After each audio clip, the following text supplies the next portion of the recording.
Hello everybody, welcome back. We are on day 6. Can you believe it? And guess who is joining us today? Hello.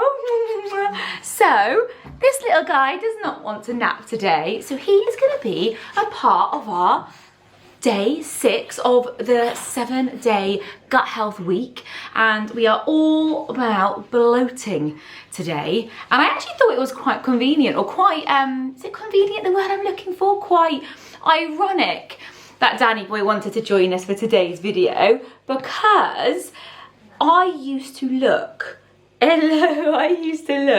6 months pregnant every single day. From the minute I woke up to the minute I went to bed, I had a severe, big bloated belly, uncomfortable, felt heavy.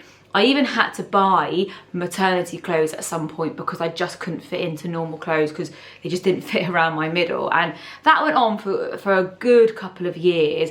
And it turned out that I had developed a condition called SIBO because of all the bad gut health, because of just a bit of not a great couple of years in my life, and stress, anxiety, and never going to the toilet because I had such bad constipation, that this condition called SIBO, which stands for small intestine bacteria overgrowth, and it really can cause so many issues, but big kind of bloating is one of them. So I actually had a couple of rounds of medication for it, which you can't get, or you can, but annoyingly your GP won't test for SIBO. It's something that you may get tested for if you are going through to the gastro department, which takes a very long time, but I had to go private in the end. But once I got that diagnosed, I then had some antibiotics for it, which are ones that target that area, so they're not as harsh as an antibiotic that you might use for an infection. I thought, great, I am gonna no longer be bloated, I'm gonna feel great. However, I still had this ongoing bloated belly. It wasn't as bad, but I just never put 2 and 2 together how much my lifestyle, and back in the day, I mean, I was manic. I didn't sit down. I had lots of toxic traits. I hate the word toxic, but it really was. Hello. It really was. And I didn't realize how much this communicates to this, which we spoke about in stress in the gut.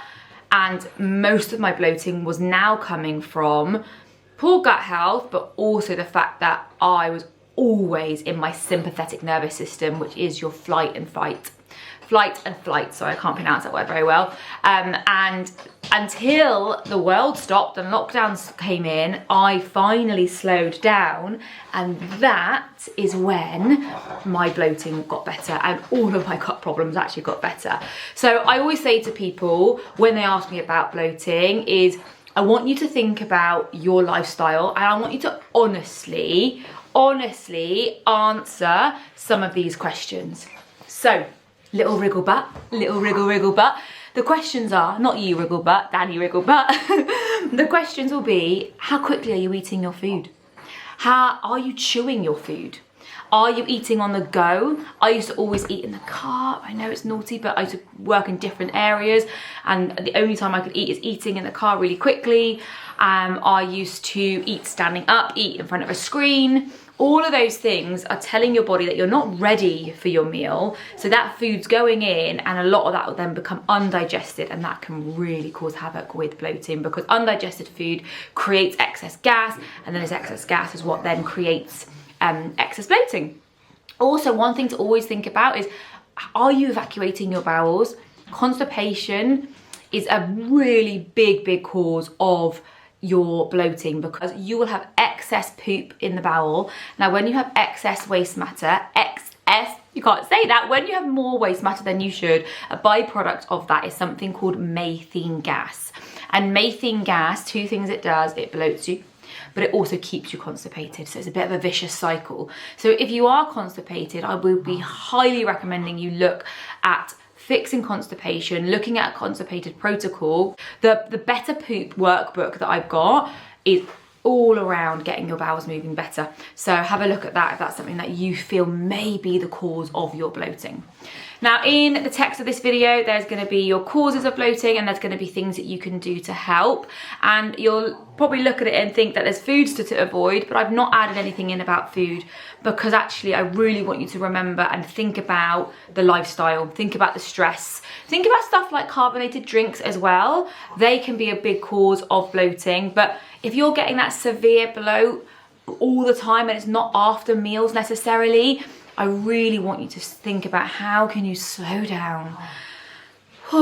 Just take 5, do something to counterbalance that busyness, and I think you'll be pleasantly surprised how much that bloating is because of what's going on here.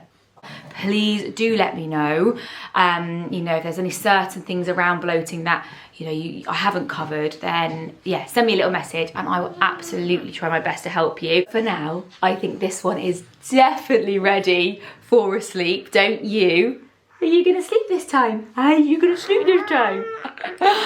So I'm gonna put him down. I'm gonna see you for the final one tomorrow, where we're just gonna cover other things that you may not have realised really impact your gut health, and some tips that you can help to get better or improve in those areas if that is an area that you are struggling. So I look forward to seeing you tomorrow, and have a fantastic rest of your day.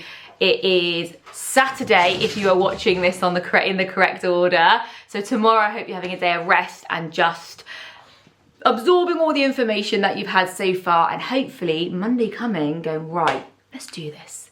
Let's do this. Anyway, guys, I love you. I'm going to speak to you soon. Have a great rest of your day.